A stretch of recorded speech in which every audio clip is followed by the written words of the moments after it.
everyone, and welcome on back to the channel. Today we're going to talk about the Ranger Spear. This spear is one focused on strike damage, pouncing in to combat, playing at range when it needs to, and also utilizing some cool stealth mechanics for the Ranger. We're going to talk about the skills first and foremost, as we have in all of these videos, then going to talk about the gameplay approach, and finally some build ideas and or elite specs that I could see pairing well with this weapon. Let's first start off by talking about the abilities themselves. First, we have our auto attack, which includes Drake's Swipe, Wyvern's Lash, and Cheetah's Strike.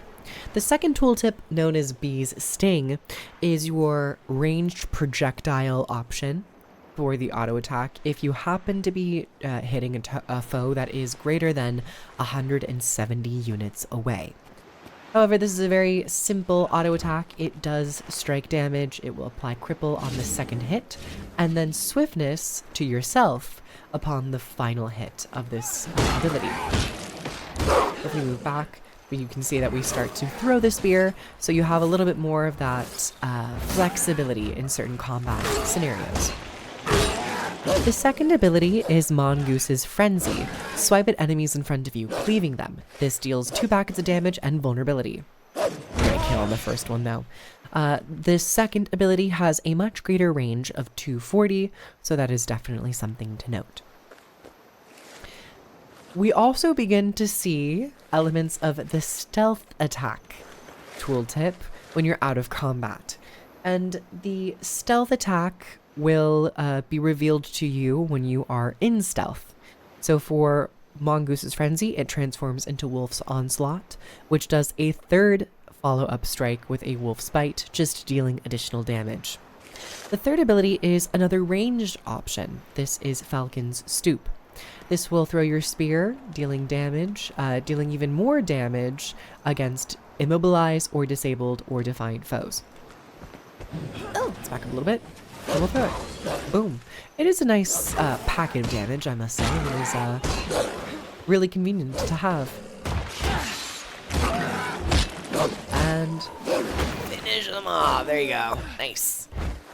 Falcon's Stoop does swap over to, once I get out of combat, oh, that bleed is still lingering. It will flip over to Owl's Flight? Yes.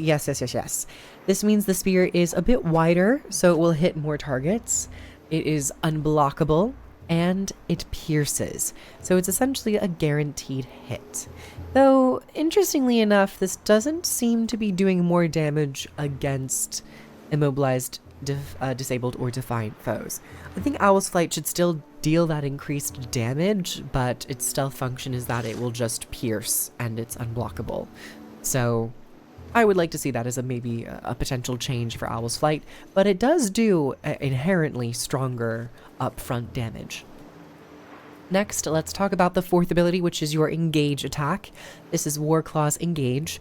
You'll leap to a target, damaging nearby enemies, dealing more damage to foes below 50% health. So it also functions as an Execute attack. The stealth function and feature of this is Predator's Ambush, and this will additionally daze targets in the area. So you get a little bit of that crowd control, a little bit of that stun, and also defiance damage. It also has a really cool Warclaw effect to this, so we will jump in with the 4 and attack this feral Warclaw. I'm so sorry, buddy. My condolences. You're dealing some damage. Oh my god, so many animals come out of the woodwork to fight. And then finally, we'll talk about the fifth ability, which is known as Panther's Prowl. Now, this is the core ability, I would say, for the spear. This allows you to stealth. This is the main way to get into stealth for the spear weapon, and it is extremely reliable. It comes with 2 charges, and it will give you the stealth effect and swiftness. One additional change that was introduced to this weapon upon launch was that it gives you the Hunter's Prowess buff, which means that even if you are revealed, you'll still be able to utilize the stealth attacks on the spear. So if you're just dealing damage, you have a lingering AoE, you get revealed, don't worry, by pressing 5, you'll still gain access to all of these features, such as Wolf's Onslaught, Owl's Flight, and Predator's Ambush. Though the 5th ability doesn't just do that, it also gives you the ability for Spider's Web. This allows you to throw down a net, dealing some good damage. It immobilizes, cripples, and also grants your pet super speed. Which I wonder if that gives you super speed because you're merged. It does! It does, so you will gain that super speed if you're playing a soul beast and you happen to be merged with a pet. Panther's Prowl is a really nice skill. But I will note that you don't just have to use Panther's Prowl to gain stealth. Unfortunately, there's only one other place you can really gain stealth on Ranger, and that's on the longbow. This does give you 3 seconds of stealth. You hit that, boom, stealthed, and you will see that you do get access to all of the stealth attacks. However, and to note, you don't get the buff Hunter's Prowess, so you'll have to remain stealthed to gain access to these. I think one area that maybe this weapon kit falls a little bit short is that there is no other application of stealth on Ranger, to my knowledge. Pretty sure. It would be nice to see stealth be introduced into a utility skill, perhaps Signet of the Hunt, where your attacks become unblockable and you gain super speed. Perhaps this could also stealth you momentarily, just to act as a little bit of that, you know, you're setting yourself up to strike. Signet of the Hunt. You're getting ready to feast on your prey. And let's talk about the gameplay approach. The gameplay approach is more strike damage oriented in terms of dealing heavy packets of damage, and it also allows you to have flexibility at various range thresholds.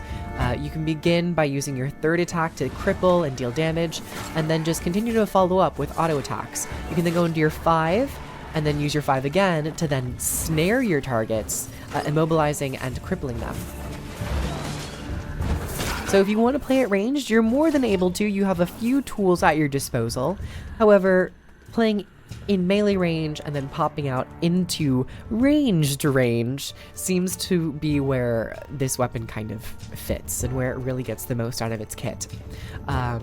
One thing that I have been focusing on with the spear is playing around with certain traits and abilities that give you enhancements for interrupting and dazing your targets.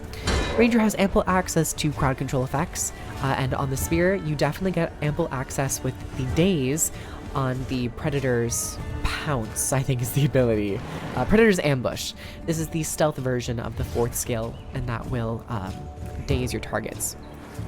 One thing to note that might be important is that all of these stealth attacks do share the cooldown with the original skill, so you will have to be a bit more mindful of when you're using your attacks and in what order.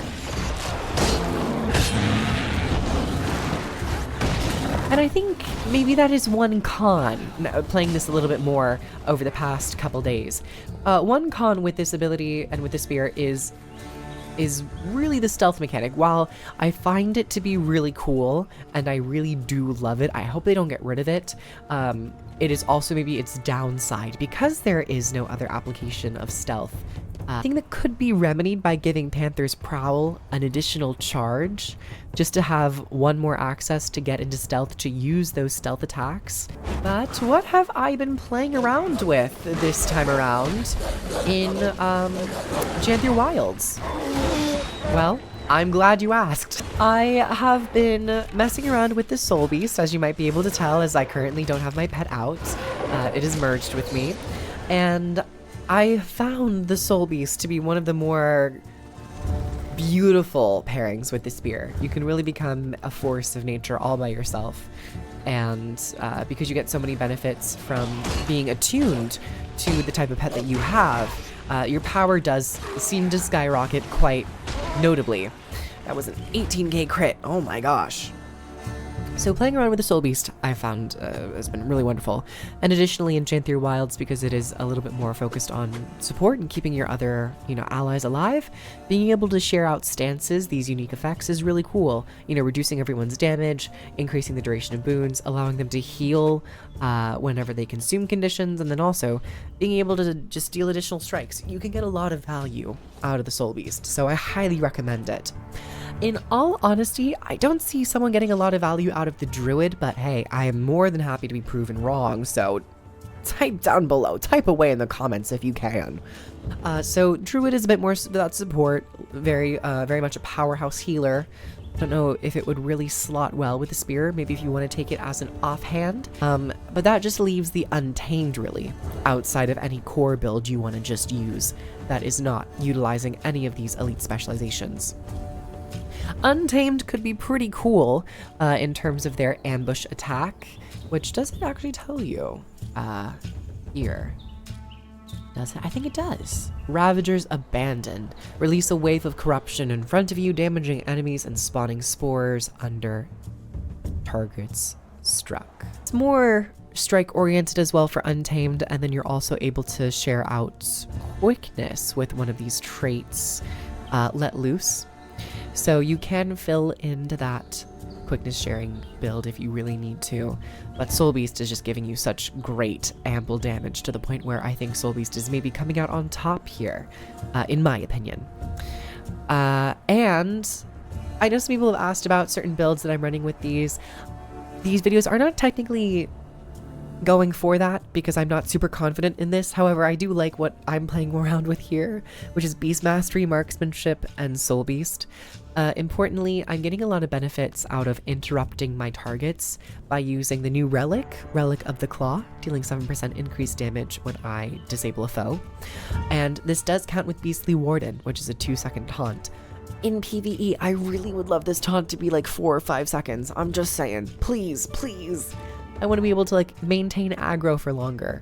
But gaining Fury from disabling, getting a disable off of your taunt, gaining might generation for yourself on top of all the other minor attribute bonuses from being merged, gaining might at thresholds when you strike an enemy, attack opportunities when you disable a foe, regain opening strike whenever you gain Fury, which you're doing when you're disabling, and then on Soul Beast, you're getting the benefit of Furious Strength. You deal increased strike damage while you have Fury. Disabling a foe increases your damage and condition damage for a short duration, on top of gaining Quickness, increases other boons, so you're getting that from your Live Fast, which is Fury, Quickness. You're able to extend those boons, and then Leader of the Pack is a nice utility skill, or utility trait. That's kind of the rundown. It's a very CC-oriented open world build that is focusing on doing a lot of strike damage to those who are getting controlled. So, ooh, actually I interrupted that. I did not mean to. Boom, it procced it. We'll go into that. Boom, boom. We will knock them down again. And it's really fun. It's really great. It's wonderful. I forget about that. I'm using the juvenile warclaw. Look how cute he is. I'm petting him right now from this camera angle. I pet him. He's so cute. There are certain pets like panthers, I believe, that will give you some stealth access. So feel free to play around with certain pets that might give you some stealth, and a few more options to slip into that. But as it is right now, I think still it'd be nice to have one more instance of stealth, either on the spear or perhaps in a utility skill to take. So everyone, thank you so much for coming on by. I've had a lovely time covering all of these spears and hopefully creating an approachable video format to digest all of these skills and how they work in terms of their standalone skill usage and how they might function with the overall mechanic of these weapons. And for Ranger, it's somewhat straightforward, but it can take maybe a couple minutes just to get your brain settled as to where all the abilities transform into with this stealth mechanic. And I want to say thank you all for the comments and the like and the support. I really appreciate it. If you'd like to get early access to these videos and support the channel more directly, I have a Patreon. And you can also purchase Guild Wars 2 Janthir Wilds using my links down below. They greatly help me out. And tell your friends about it. I think this is a great expansion to get your friends into this wonderful game. Comment, like, and subscribe. and I'll see you all on the internet. Go follow me on Twitch too.